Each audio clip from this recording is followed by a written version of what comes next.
अब बढ़ते हैं आगे हमारे नेक्स्ट टॉपिक पे। पेज नंबर 3 का टॉपिक नंबर 1.2 बीगल का सफ़र और डार्विन का अनुभव, है ना। Experience of Darwin and journey of a beagle.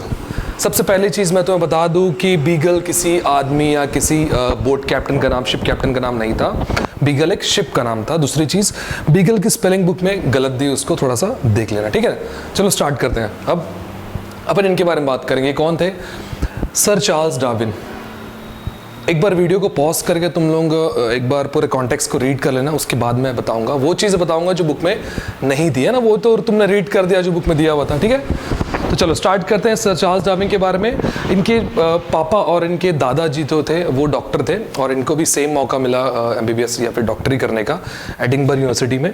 फिर उसके बाद उन्होंने क्विट कर दिया, उनको शायद डॉक्टर नहीं बनना था अपने फादर और अपने दादा की तरह। फिर वो कैम्ब्रिज में गए, कैम्ब्रिज यूनिवर्सिटी में, और वहाँ के एक चर्च में वो पादरी की कोर्स ट्रेनिंग लेना स्टार्ट कर दी कि उनको पादरी बनना है करके, ठीक है। और अपने खाली टाइम पे वहाँ पे वो बीटल्स, वो कीड़े पकड़ते थे और वो अध्ययन करना चाहते थे कि मतलब जैसे कि वो देखते थे कि कीड़ों के 6 पैर होते हैं, मकड़ियों की 6 टांगे, 8 टांगे इस टाइप की होती है, तो उनमें क्या रिलेशन होता है, ये वो सोचते थे हमेशा। तो उनके ऊपर ध्यान गया वहाँ के एक प्रोफेसर का। फिर उन्होंने उनको ऑफर दिया सर चार्ल्स डार्विन को कि क्या तुम, बोर्ड का नाम क्या है, HMS बीगल, HMS तुम कैसे याद रखोगे? HMS है ना, H हेड, M मास्टर है ना, और S of school. HMS head master of school, ऐसे किसी भी तरीके से याद रखा करो। मतलब मेरी मेमोरी उतनी अच्छी नहीं थी तो फिर मैं चीज़ों को कोरिलेट करके ऐसे याद रखने की कोशिश करता था, है ना। तो HMS बीगल। और बोट की मैंने फोटो भी निकाला कि बुक में काफ़ी टाइनी छोटी सी दी हुई थी और ब्लर है, इसलिए देखो ये बोट थी, ठीक है। और HMS का फुल फॉर्म क्या है देखो यहाँ पे, मतलब वो तो मैंने याद करने के हिसाब से बताया था, है ना। HMS मतलब कि हिज और हर माइजेस्टीज शिप, मतलब कि राजा या महाराजा या महारानी का शिप, HMS का मतलब होता है, ठीक है ना, HMS बीगल। और वो कब से कब तक जर्नी पे गया वो? 27 दिसंबर। तुम कैसे याद रखोगे 27 दिसंबर? अगर मैं रहता तो मैं ऐसे याद रखता कि हाँ 25 दिसंबर को क्या पड़ता है, ओ सॉरी ट्रक की आवाज़ आई। 25 दिसंबर को क्या पड़ता है? क्रिसमस के 2 दिन बाद निकले वो, है ना। क्रिसमस के 2 दिन बाद निकले और पहुंचे वो 2 अक्टूबर को। 2 अक्टूबर को क्या पड़ता है? गांधी जयंती, देखो 2 अक्टूबर को, है ना। 27 दिसंबर मतलब क्रिसमस के 2 दिन बाद निकले और 2 अक्टूबर को वापस पहुंचे। और 1831 को निकले थे वो, 1831 और उसमें जोड़ देना 5 उंगलियां हाथ की, कितना जाएगा? 36, ठीक है। तो आगे देखते हैं कि हाँ, तो वहीं पे कैम्ब्रिज यूनिवर्सिटी में ही उनकी एक प्रोफेसर ने उनको मौका दिया कि HMS बीगल पर वो जाएं और एक समुद्री यात्रा पे जाएं, है ना, और रिसर्च करें, ठीक है। और उस समय उनकी एज से 22 साल की थी। 22 साल की उम्र में वो बहुत सारे महाद्वीप घूमे, जैसे कि दक्षिण अमेरिका, ऑस्ट्रेलिया। देखते हैं कि बुक में एक इमेज दी हुई है, बुक में भी ब्लर है, प्रोजेक्टर में भी थोड़ी ब्लर होगी, मैं पढ़ के बता देता हूँ। वो गए थे अफ्रीका, यूरोप, दक्षिण अमेरिका, फिर इक्वेडोर, और लास्ट में गए थे वो गलापागोस, है ना। गलापागोस की फोटो यहाँ पे देख लेना, गलापागोस नाम है उसका, अच्छे से याद करना। काफ़ी इंपॉर्टेंट रोल प्ले किया था इस प्लेस ने इवोल्यूशन के लिए, है ना, इवोल्यूशन के बारे में रीड करने के लिए। तो गलापागोस की मैंने एक अच्छी सी इमेज डाउनलोड किया मैंने गूगल अर्थ से, आप देख सकते हो, ये ना, पॉज करके वीडियो को प्रॉपर देख लेना। ये गलापागोस के द्वीप हैं, ठीक है, जो बने हैं जैसे दक्कन का पठार बना था ना अपने लावा के प्रॉपर ब्लास्ट होने के कारण, ज्वालामुखी के फटने के कारण, तो ये ज्वालामुखी के फटने के कारण ये सब द्वीप बने, ठीक है ना। अब आगे बढ़ते हैं। हाँ, डार्विन ने इस विचार को, मतलब वो पूरा रीड किया उन लोगों ने, गलापागोस में काफ़ी रिसर्च किया उन्होंने कि क्या बोलते, जीवों का विकास किस प्रकार हुआ है, वो मैं तुमको आगे बताऊंगा, इसमें भी बताऊंगा, आगे के पॉइंट में बताऊंगा जीवों का विकास किस प्रकार हुआ है। और अपनी 5 साल की रिसर्च में उन्होंने एक बुक लिखी, क्या? The theory of natural selection, अर्थात प्राकृतिक चयन का सिद्धांत। ये तुम्हारे आगे भी है इस चैप्टर में, और काफ़ी इंपॉर्टेंट क्वेश्चन है ना। तो थ्योरी ऑफ नेचुरल सिलेक्शन, अच्छा, अर्थात प्राकृतिक चयन का सिद्धांत। और ये बुक लिखने के 2-3 साल बाद पब्लिश की। क्यों? क्योंकि उस समय लोगों की धार्मिक सोच को ठेस पहुंचाना, धार्मिक सिद्धांतों को ठेस पहुंचाना लोगों के लिए बहुत, मतलब उस समय बहुत खतरनाक था, लोग उग्र हो जाते थे। एक एग्जांपल तुमको देता हूं मैं, सर कोपरनिकस, ये थोड़े से लड़की जैसे इनकी फोटो आई, but he is a male of course, और ये यूरोपियन अर्थशास्त्री थे।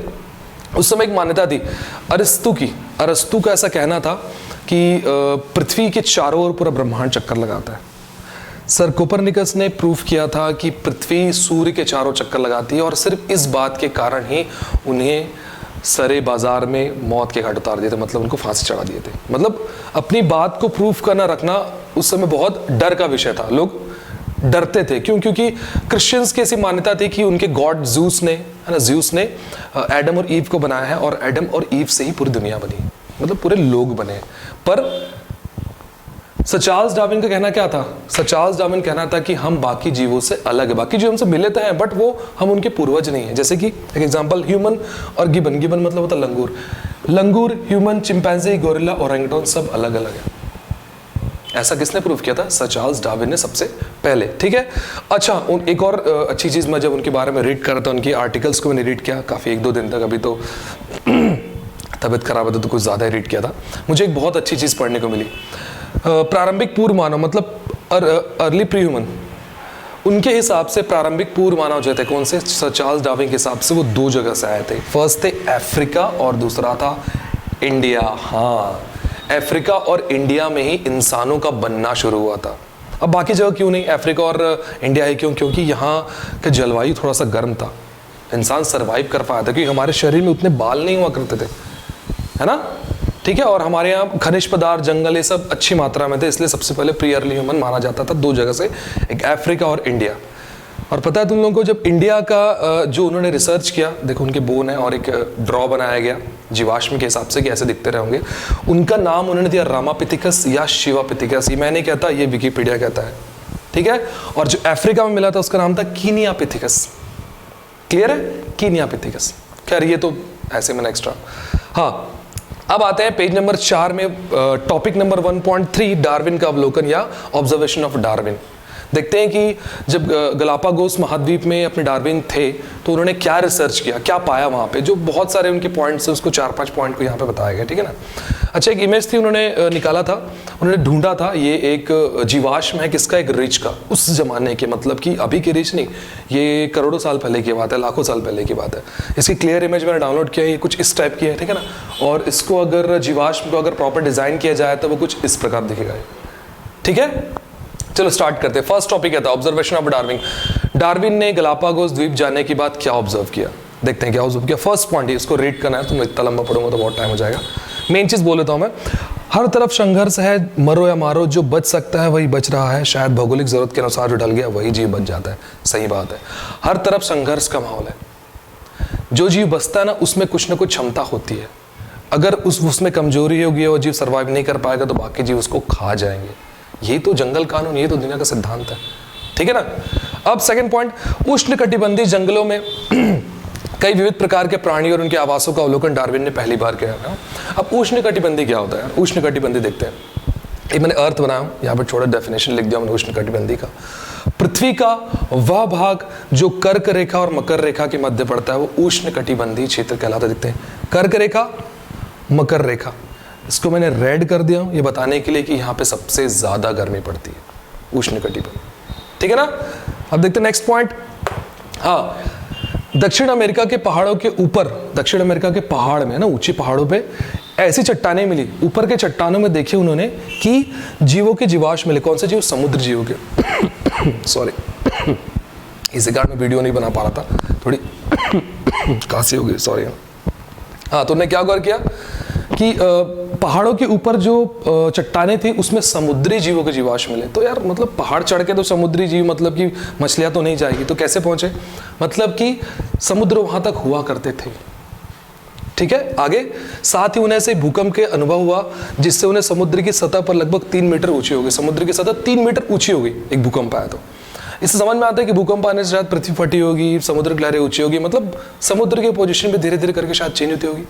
यही कहना चाह रहे थे। देखो पहले कॉन्टिनेंटल देखिए, हमारे महाद्वीप पहले कुछ इस प्रकार के हुआ करते थे, पर धीरे धीरे धीरे वो चेंज होकर अब यहाँ तक पहुंचे। क्लियर है?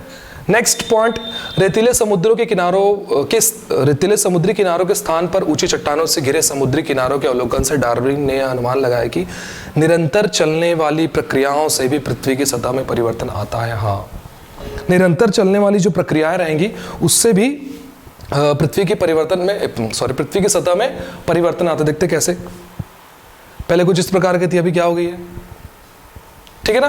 नेक्स्ट पॉइंट देखते हैं, विशालकाय विलुप्त स्तनधारियों, सरीसृपों इत्यादि के जीवाश्मों से उन्हें पता चला कि पूर्व के जीवों और वर्तमान के जीवों में विभिन्नताओं के साथ साथ समानताएं भी थी। हाँ, अभी के जीव हैं, मतलब ऐसे नहीं कि पूरे के पूरे जीव पहले के पूरे खत्म हो गए।